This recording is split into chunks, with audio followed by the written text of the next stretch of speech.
వినాయకుని మండపంలో చోరీ జరిగిన ఘటన హైదరాబాద్ ఎల్బీ నగర్ పరిధిలోని నాగోల్లో చోటు చేసుకుంది.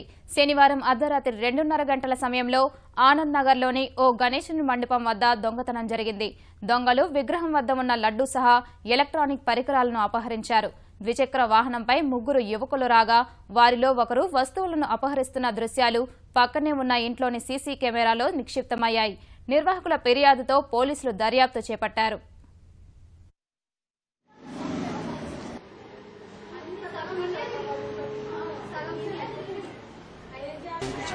పంపించిన వాట్సాప్లో పెట్టేసిన ఇంటికి ఇప్పుడే లైవ్ అయింది.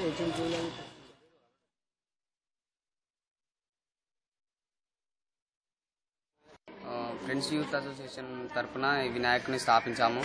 ఇక్కడ సాటర్డే రోజు నైట్ 2:00 2:40కి అలా గుర్తు తెలియని 3 వ్యక్తులు ఒక బైక్ మీద వచ్చి చోరీ జరిగింది. ఇక్కడ బాక్సులు, యాంప్లిఫైరు, అవి మొత్తం ఫిలిప్స్ బాక్సులు అవి తీసుకెళ్లారు. దాని కాస్ట్ వచ్చేసి 15,000 ఉంటుంది. ఇంటి పక్కన ఉన్న సీసీ కెమెరాల ద్వారా వాళ్ళ ఫుటేజ్ తీసి పోలీసులకు ఇన్ఫర్మేషన్ ఇచ్చాము.